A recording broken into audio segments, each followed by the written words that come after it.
आज के इस भरोसा सम्मेलन में जो नेतागण उपस्थित है, हमारे केंद्र के एआईसीसी के जनरल सेक्रेटरी श्री शैलजा जी, छत्तीसगढ़ के लोकप्रिय नेता मुख्यमंत्री श्री भूपेश बघेल जी, विधानसभा अध्यक्ष श्री चरणदास महंत जी, उप मुख्यमंत्री श्री टीएस सिंहदेव जी, छत्तीसगढ़ प्रदेश कांग्रेस कमेटी के अध्यक्ष दीपक बैज जी और सीनियर लीडर श्री ताम्रध्वज साहू जी और छत्तीसगढ़ के मंत्रिमंडल के सारे सदस्यगण, पीसीसी के सभी नेतागण, डीसीसी, ब्लॉक, यूथ, महिला सेवा दल, सभी संगठन के हमारे साथियों, जय जोहार, जय छत्तीसगढ़ मातारी। ये छत्तीसगढ़ का जो सम्मेलन, भरोसे का सम्मेलन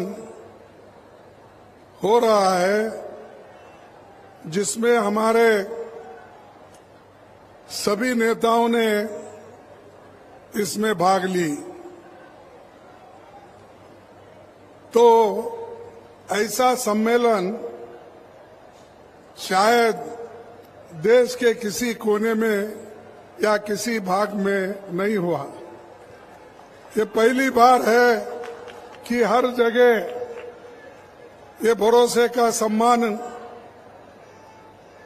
यहाँ छत्तीसगढ़ में हो रहा है और इसका नेतृत्व भूपेश बघेल जी कर रहे हैं।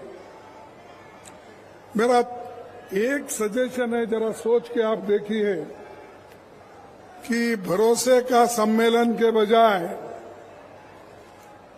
भरोसे का अनुष्ठान सम्मेलन अगर कहे तो बहुत बड़ा होगा, क्योंकि सिर्फ भरोसे का सम्मेलन बोले तो सिर्फ भरोसा दिए उसका सम्मेलन, ऐसा अर्थ निकलता है मेरे हिसाब में, क्योंकि मेरी हिंदी जरा कमजोर है ना।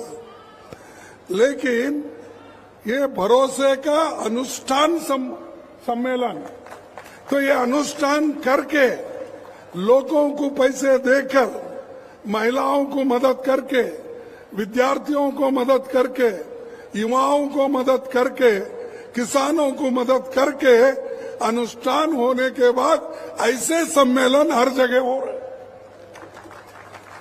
तो ये अनुष्ठान सम्मेलन बहुत भारी संख्या में चल रहा है, तो इसीलिए मुझे खुशी है और मेरी अध्यक्षता में कांग्रेस के 85वां महाधिवेशन छत्तीसगढ़ में हुआ। ये मेरे जीवन में भी एक नया इतिहास यहाँ पर आपने स्थापित किया। इस भाजपा सरकार नगर नार स्टील प्लांट का जो प्राइवेटाइजेशन करना चाह रही है, अभी उसका जिक्र भूपेश बघेल जी ने किया। अगर नगर नार स्टील कारखाने जो 2009 में अप्रूव हुआ था, लेकिन मोदी सरकार उसको आगे नहीं बढ़ा रही, क्योंकि ये सब प्राइवेट को देना चाहते हैं मोदी जी। क्योंकि जब प्राइवेट को देंगे तभी उनको कुछ मिलेगा। अगर सरकार करेगी तो गरीबों को मिलेगा। इसीलिए ये जो है स्टील प्लांट, इसको मजबूती के साथ आप लड़ना होगा और इसको बना के आप बताना होगा, क्योंकि इसका फायदा गरीबों के लिए है। करोड़ों रुपए का यहाँ पर व्यवहार होता है और युवकों को नौकरी मिलती है। इसीलिए ये जरूरी है कि पब्लिक सेक्टर या गवर्नमेंट इसको चलाए और मजबूती के साथ अगर इसको चला दिए तो हजारों लोगों को इसमें नौकरी मिलेगी। मोदी साहब हमेशा अच्छे इंस्टीट्यूशन को भी खराब करते हैं और उन्होंने डिसइन्वेस्टमेंट के लिस्ट में भी डाल दिया था। कई प्लांट उन्होंने हर जगह बेचते आए, कांग्रेस बनाते आई, मोदी जी बेचते जा रहे। हम लोगों को मदद कर रहे हैं, लेकिन वो उनकी रोटी रोजी छीन ले रहे हैं। यह आप सोचना चाहिए, खासकर दलित, पिछड़े, अति पिछड़े और आदिवासी गरीब लोग, ये सोचना जरूरी है, क्योंकि पैसे वालों को कोई दुख और दर्द नहीं है। उनके पास बच्चों को पढ़ाने के लिए पैसे हैं, अच्छे से रहने के लिए पैसे हैं, अपने जीवन बिताने के लिए पैसे हैं, लेकिन गरीब अपने पेट भरने के लिए काम करता है और वो कुछ नहीं मांगता, हमारे हाथ को काम दो। इसीलिए सोनिया गांधी जी ने नरेगा योजना लाई। नरेगा योजना से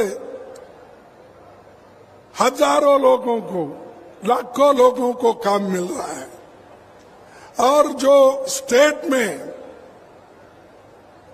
ये नरेगा का काम कराते हैं उन चीफ मिनिस्टरों को भी सताते हैं। सेंट्रल से जल्दी फंड नहीं आती,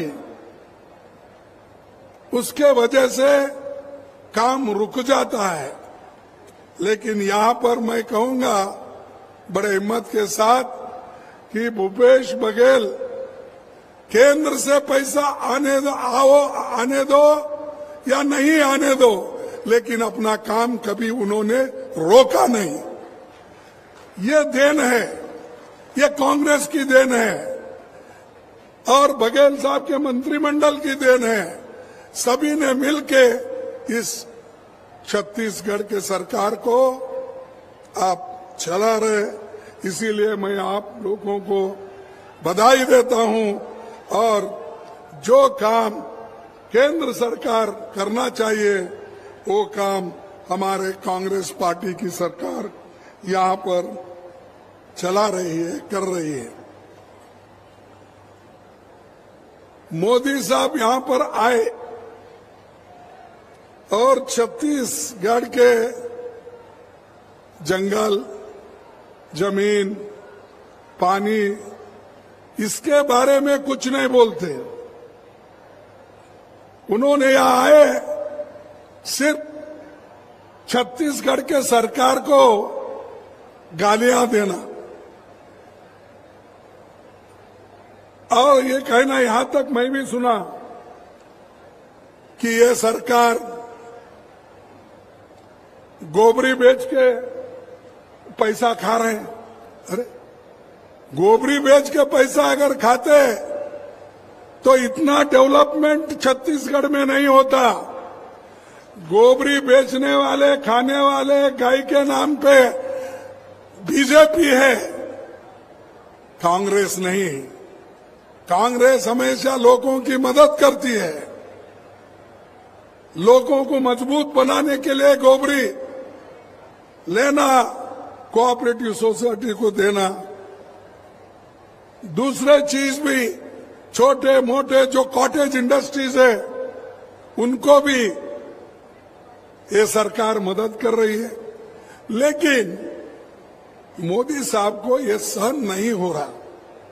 वो हमेशा कांग्रेस को सरकार कैसा गिराए और कांग्रेस को कुछ ना कुछ बोल के दब्बा लगाने का काम उनका है। और इस छत्तीसगढ़ में जो डायरेक्ट बेनिफिट 5 सालों में 1,75,000 करोड़ रुपए ट्रांसफर हुआ है और 5 सालों में छत्तीसगढ़ में 40 लाख लोग गरीबी से ऊपर उठे हैं। इतना रहते हुए मोदी जी ये कहते हैं छत्तीसगढ़ में करप्शन है। अरे 15 साल आपने रूल किया, 15 साल में बीजेपी क्या करके दिखाई?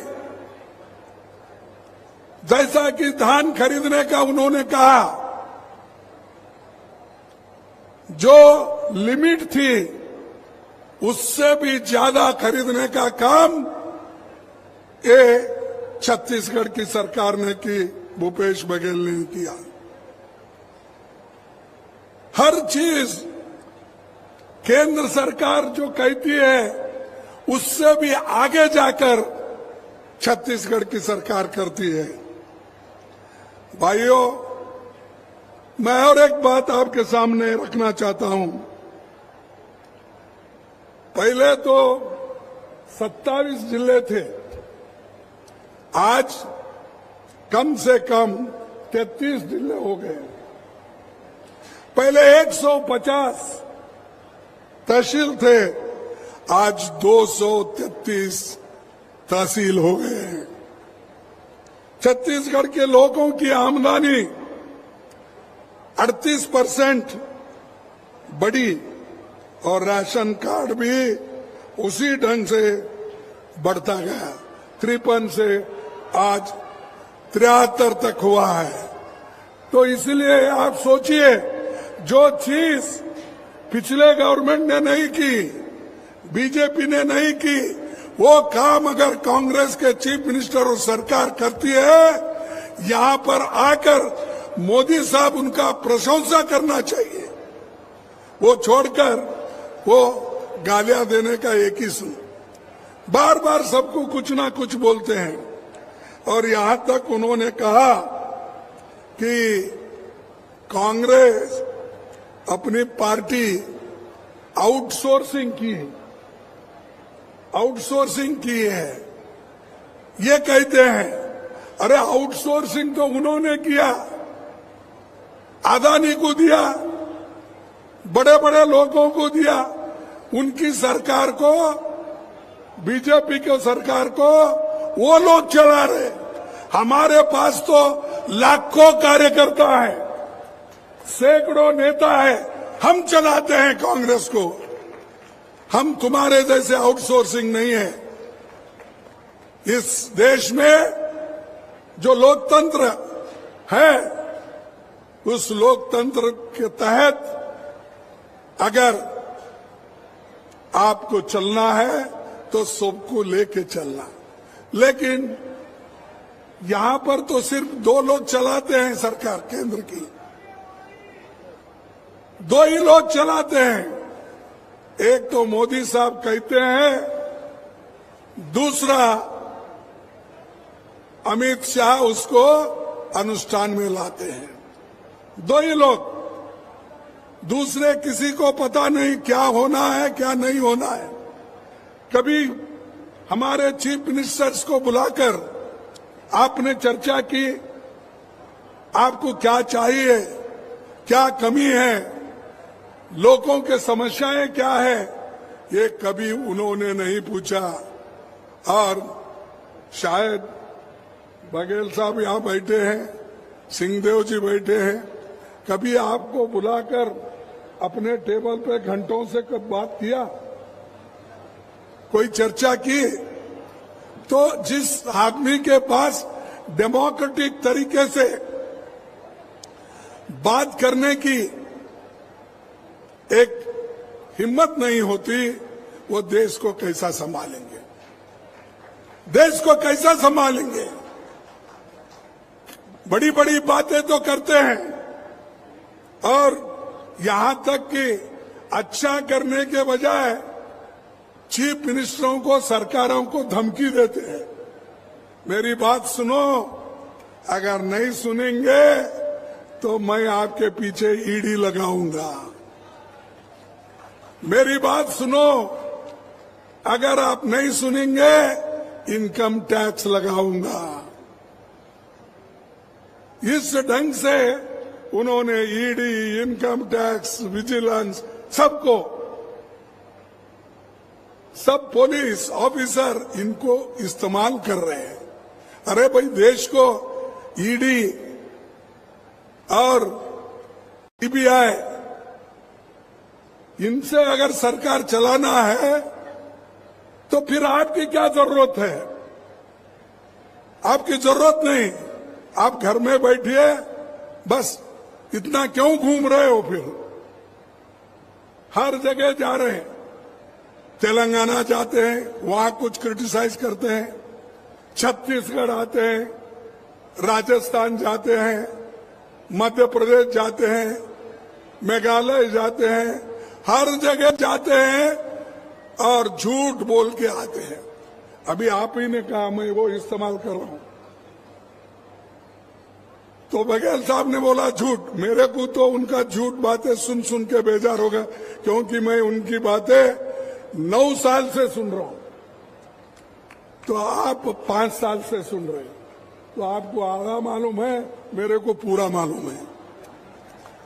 तो ये जो मोदी करते हैं, हमेशा झूठ बोलते हैं। सिर्फ झूठ ही नहीं, झूठों के सरदार है वो। कोई आदमी, ठीक है भाई, पहले बोले वो कि मैं 2 करोड़ नौकरियां देता हूं, 2 करोड़ नौकरियां मिले आपको, तो हम समझेंगे चलो एक झूठ बोले। दूसरा बोले 15-15 लाख तुमको घर में, तुम्हारे जेब में डालूंगा, बोले मिले, चलो ये भी एक झूठ है समझेंगे। और किसानों का आमदनी 2 गुना करूंगा, हो गया आपका। जो भूपेश ने दिया वही है आपके पास, मोदी का क्या है बोलिए आप। तो मोदी झूठ बोलते हैं, इसीलिए मैं बोल रहा हूं झूठों के सरदार। एक बार बोले तो ठीक है, चलो भाई कोई गलती में बोले, इसके लिए वो, लेकिन झूठ पे झूठ, हर बात और हर जगह जाते हैं। अरे म्युनिसिपैलिटी कारपोरेशन इलेक्शन नहीं छोड़ रहे, तुमको कहां छोड़ेंगे? एमएलए इलेक्शन वहां चले, कर्नाटक में भी आए, हर जगह घूमे, छत्तीसगढ़ हर जगह कोना कोना छप्पा मार रहे, राजस्थान में जा रहे हैं, मध्य प्रदेश में जा रहे हैं, तेलंगाना में जा रहे, तो हर दिल्ली से लेकर गली तक घूम रहे, दिल्ली से लेकर गली तक घूम रहे, लेकिन लोग वोट देने के लिए तैयार नहीं है। लोग कांग्रेस को चाह रहे हैं, कांग्रेस आने दो, ये खुद लोग कह रहे हैं। लेकिन मोदी जी, मैं और एक पूछता हूं, जब आपके नाम से इतने वोट आते हैं पार्लियामेंट में, मैं सब वोट लाता हूं, आप कहते हैं, फिर आपको हर राज्य में घूमने की क्या आवश्यकता है? हर राज्य में आप घूम रहे हो, लेकिन जहां जा रहे हो वहां हार रहे हो। आप भी देखिए, कर्नाटक के कोने कोने में छप्पे वो गए, लेकिन वो हार के आए। हिमाचल में गए, वो हार के आए। अब ये 5 स्टेट का इलेक्शन है, यहां पर भी वो हार पाएंगे, वो हार जाएंगे, ये एक आप लिख लीजिए। फिर भी हर जगह जाते हैं। आज अपोजिशन पार्टी के गवर्नमेंट उनसे भी ज्यादा है। सबसे ज्यादा अपोजिशन पार्टी की सरकारें हर स्टेट में है। अगर आपके पास इतनी जादू की छड़ी थी या है, तो आप वेस्ट बंगाल कैसा हारे, छत्तीसगढ़ कैसा हारे, राजस्थान कैसा हारे, और हमारे तमिलनाडु कैसा हारे। आप देखिए कितने हैं, 12, 15, 16 स्टेट हारे। फिर भी वो बात कहते हैं कि लोग मुझे चाहते हैं, इसीलिए मैं ये करता हूं। अगर लोग चाहते तो इतने राज्यों में तुम नहीं खोते थे। बीजेपी सरकार वहां भी आती थी, लेकिन नहीं, क्योंकि आप हमेशा एक दूसरों की योजनाओं को फेल करना इनका आदत है। तो इसलिए उन्होंने हमेशा बोलते हैं, आपकी गारंटी अलग है, कांग्रेस की गारंटी अलग है, लेकिन उनकी गारंटी क्या है? 35 साल उनके रिकॉर्ड बेरोजगारी का है। ज्यादा से ज्यादा लोगों को बेरोजगार रखना, ये उनकी गारंटी है। ज्यादा से ज्यादा जीएसटी बढ़ाना, ये उनकी गारंटी है। हमारी गारंटी क्या है? लोगों को सस्ता अनाज देना, लोगों को पढ़ाना, लोगों को एमएसपी बढ़ाना, यह हमारी गारंटी है। लेकिन उनकी गारंटी लोगों को सताने का, और जो काम एक छत्तीसगढ़ में होता है वो गुजरात में नहीं हुआ। गुजरात मॉडल अगर आप स्वीकार करेंगे तो आप मरेंगे। छत्तीसगढ़ की मॉडल अगर आप स्वीकार करेंगे आप बचेंगे। तो ये आपका काम है। इसीलिए मैं आपसे विनती करता हूं कि सोचिए, सोचकर कदम उठाओ और घर घर जाके अपील करो। ये तो सरकारी काम है, बहुत काम सरकार का उन्होंने किया है। मैं पहले से ही बोल रहा हूं, उनको और आप लोगों को भी बधाई देता हूं, क्योंकि जब तक आप उनके पीछे मजबूत है, उनके साथ है, तो कोई कांग्रेस सरकार को बिगाड़ नहीं सकता, कोई भी इसको खराब नहीं कर सकता। भाइयों, और एक मुद्दा हर जगह वो कहते हैं,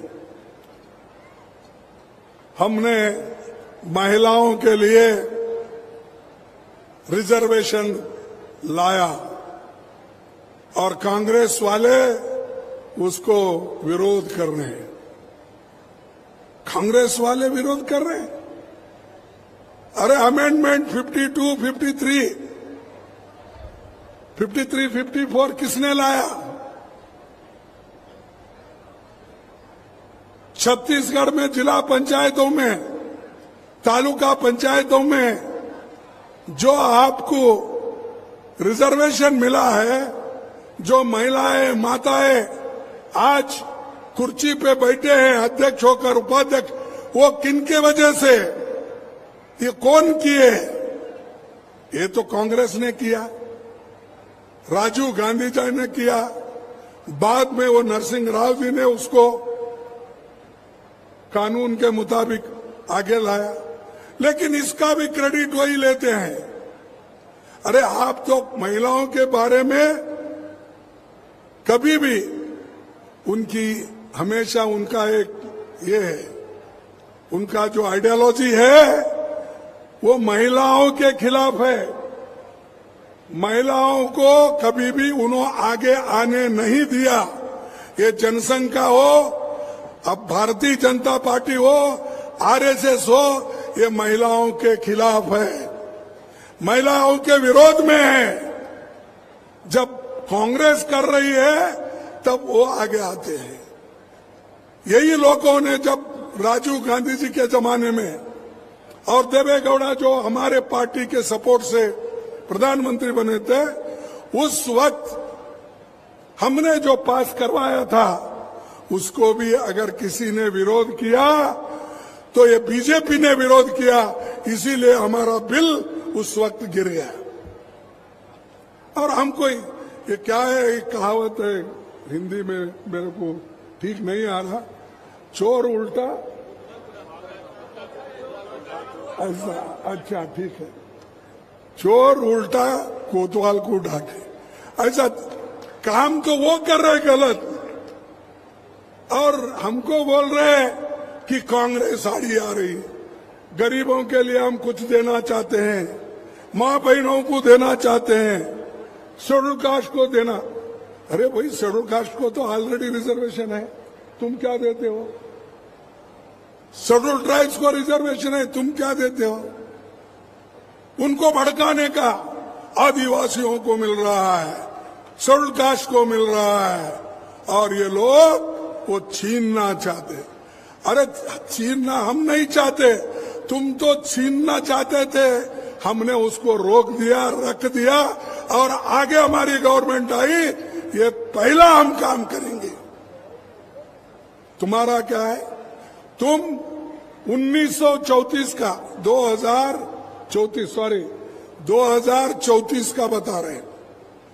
आज अगर उनमें महिलाओं के लिए प्रेम है, गरीबों के लिए प्रेम है, पिछड़े हुए वर्गों के लिए प्रेम है, तो अब जो संख्या अस्तित्व में है 543, आप उसी में करो। जब बढ़ गया संख्या तो उस वक्त फिर सीट भी बढ़ जाएंगे, लिमिटेशन होगा, अगर ज्यादा आ गए फिर हम उसको बढ़ाएंगे। नहीं, वो नहीं चाहते, वो बोल रहे हैं अब कि सेंसस होना, उसके बाद में डिलिमिटेशन होना, और ये सब होने के बाद ये 2034 में आएगा। यानी उनकी नीयत अच्छी नहीं है, और नीयत अच्छी नहीं रहने की वजह से अब गांव-गांव फिर के ये प्रचार कर रहे कि कांग्रेस वाले इस हमको मदद नहीं करे या मजबूरी में मदद करे। और मजबूरी में अगर मदद करते, हम ये जो पंचायत में, जिला पंचायत में, म्युनिसिपालिटी में रिजर्वेशन लाते, सोनिया गांधी जी का ये पण था कि महिलाओं को रिजर्वेशन दिला के रहूंगी, और उन्होंने पूरे कोशिश की। और दूसरी चीज ओबीसी का, अब भाई जनसंख्या के आधार पर जनगणना कराना, और ये जो हमारा जनगणना है, वो जनगणना के लिए हम इसलिए तैयार है, उसमें गरीब लोग बहुत है, पिछड़े लोग बहुत है, अति पिछड़े बहुत है, हरिजन, शेड्यूल कास्ट है, शेड्यूल ट्राइब्स है, और ऐसे लोग हैं। अगर एक बार सेंसस हुआ ओबीसी का, तो कौन कहाँ है, कितने लोग पड़े हुए बैकवर्ड्स में है, कितने लोग पड़े हुए शेड्यूल कास्ट में है, कितने लोग नौकरियों पे है, ये सारा निकल के बाहर आएगा।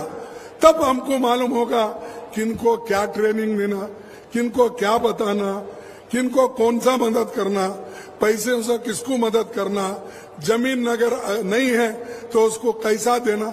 ये इन तमाम चीजों को, गरीबों को मदद करने के लिए हमने डिमांड किया कि ये गरीबों की, बैकवर्डों की जनगणना होनी चाहिए, सेंसस होना चाहिए, उनको आप कीजिए।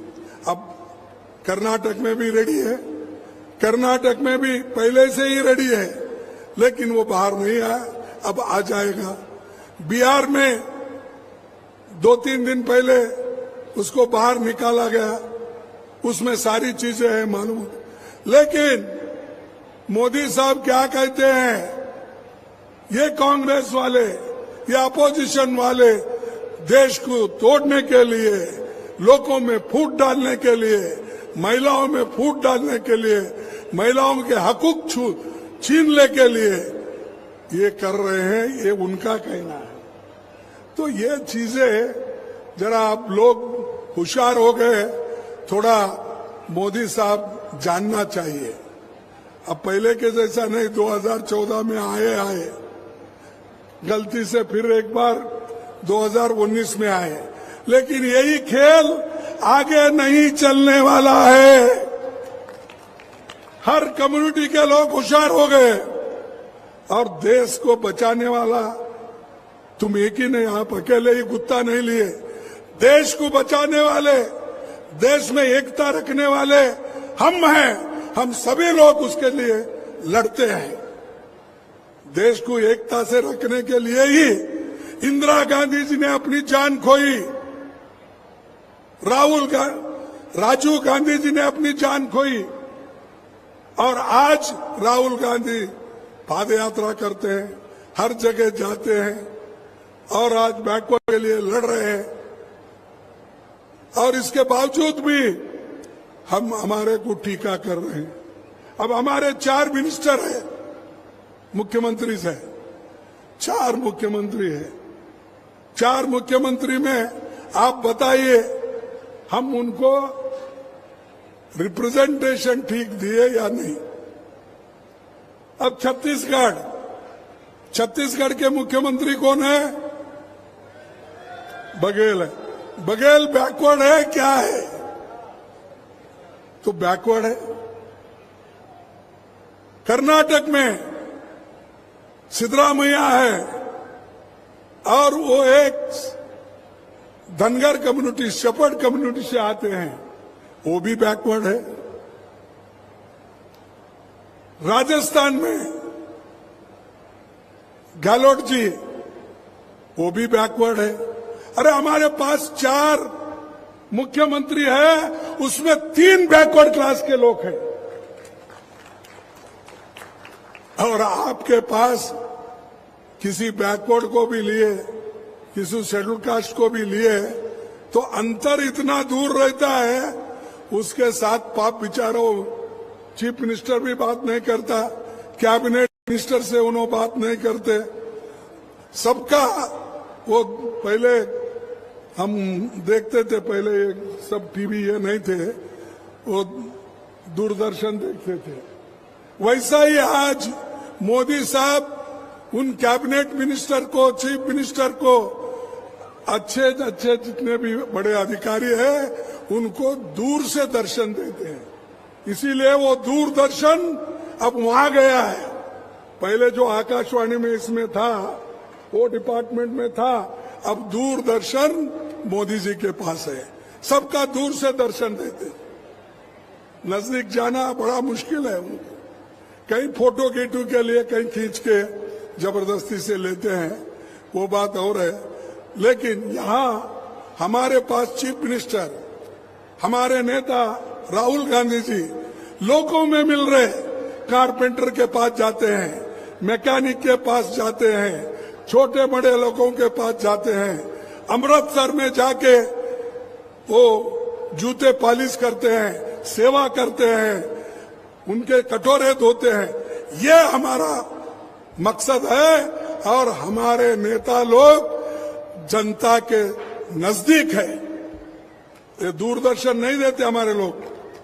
जो हमारा बहुत बड़ा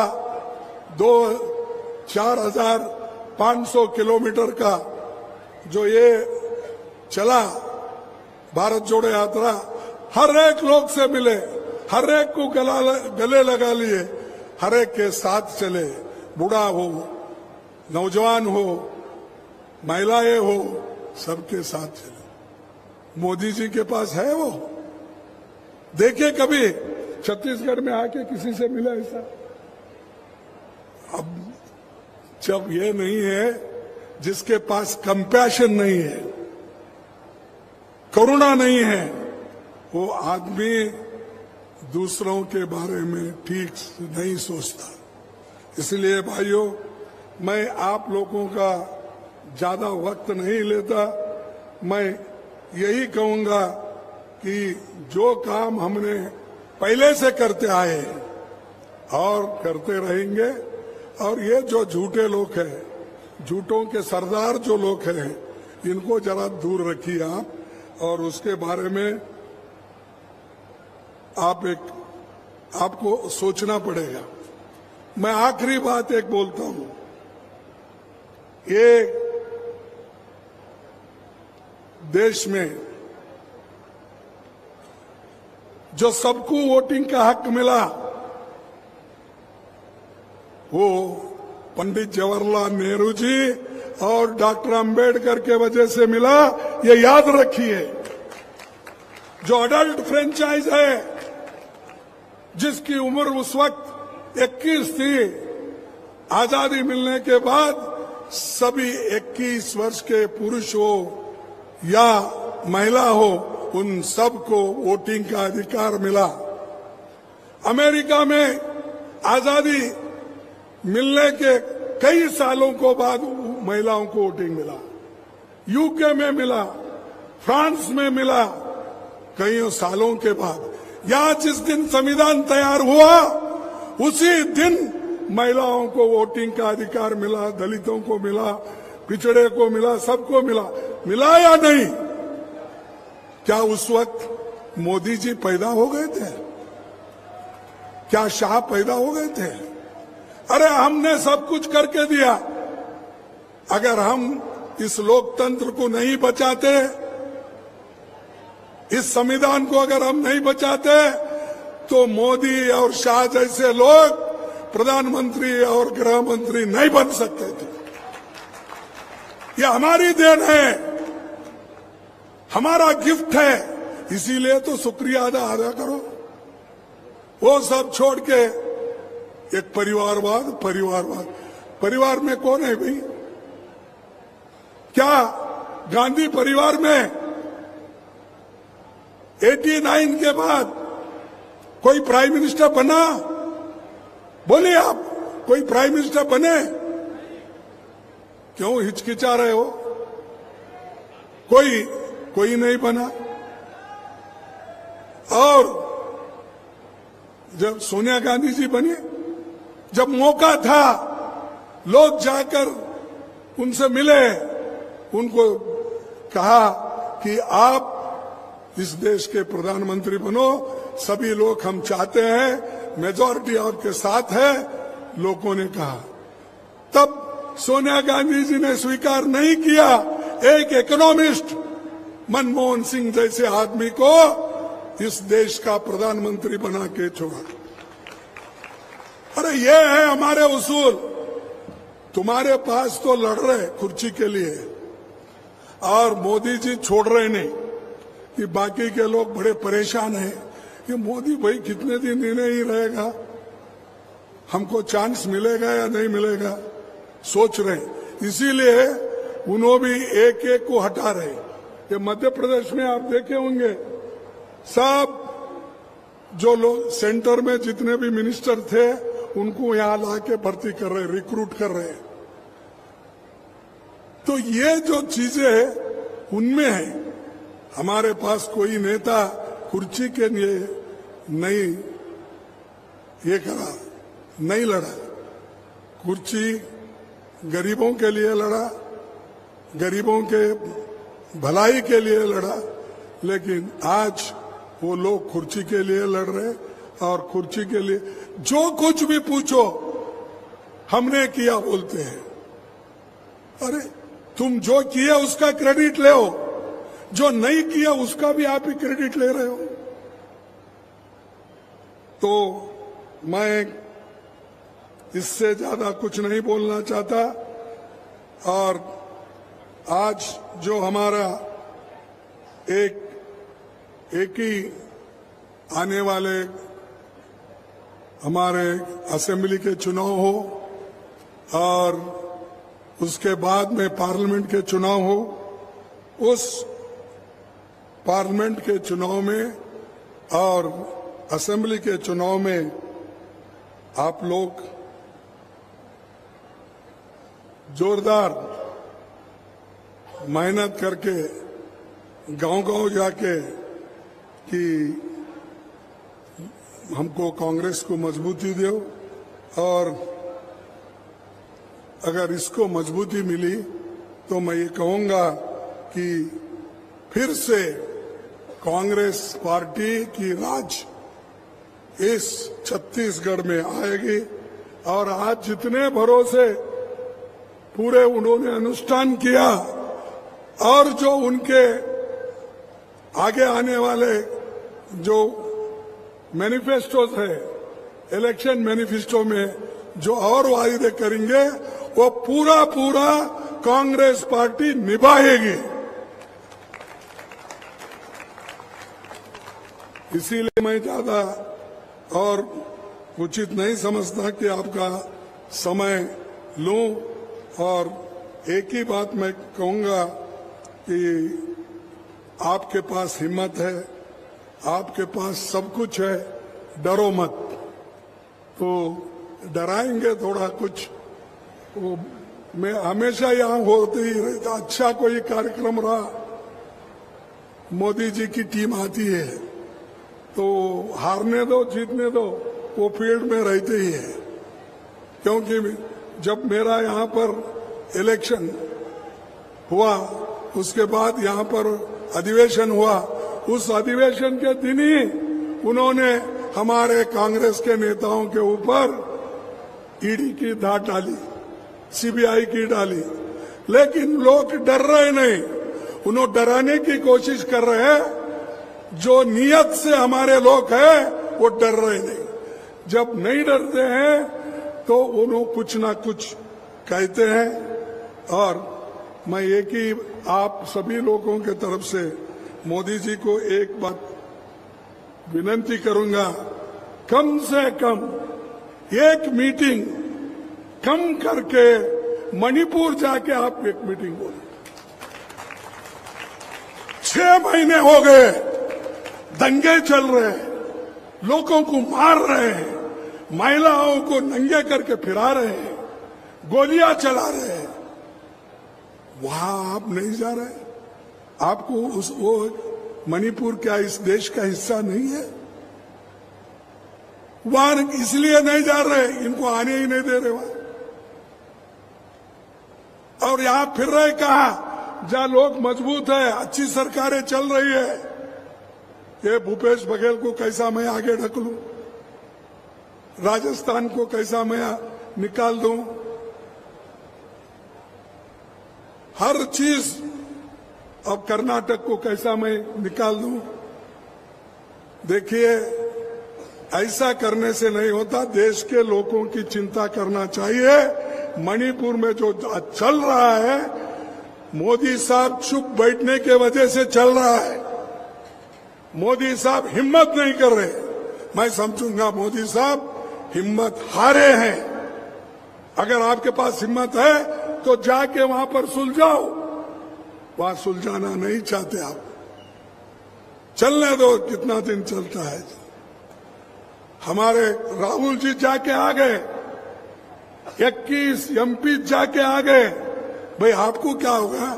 आपके पीछे तो एक 25 गाड़ियां 40 गाड़ियां रहते हैं, और आपके पीछे बंदूकधारी लोग भी रहते हैं। इतने व्यवस्था रहने के बावजूद भी आप डर रहे हो, वहां जा रहे नहीं, इसका मकसद क्या है? तो भाइयों, कम से कम एक मीटिंग छत्तीसगढ़ में कम करके या हमारे तेलंगाना में कम करके या अपना राजस्थान में कम करके कहीं तो एक मीटिंग कम करके कम से कम एक बार तो मणिपुर जाके आने दो। यही मैं अपील करता हूं आपके ओर से, और इससे ज्यादा मैं कुछ नहीं कहना चाहता हूं, क्योंकि उधर अपने दक्षिण में तो उनकी दुकान बंद हो गई है, क्योंकि अब तमिलनाडु में कुछ नहीं है, उसके बाद में केरला में नहीं है, उसके बाद कर्नाटक में नहीं है, उसके बाद अब इसमें आंध्रा में तो उनका कुछ भी नहीं है, और अब एक तेलंगाना का है, वहां तो आने वाला नहीं है, वहां भी कांग्रेस ही आएगी। तो इसीलिए उन्होंने दक्षिण दरवाजे को बहुत बड़ा अलीगढ़ का ताला लगा दिया। कोई बीजेपी वाला नहीं जाना वहां पर, ये उनका ही कहना है। तो इसीलिए आज आप सभी मिलके हमको मदद करेंगे, साथ देंगे, और जो कार्यक्रम हमारे भूपेश बघेल जी और उनके साथियों ने किया है, अच्छा काम किया है, उसको और मजबूती से आप काम करवाइए और मौका दीजिए। इतना कहते हुए मैं अपने भाषण को समाप्त करता हूं। जय हिंद, जय कांग्रेस।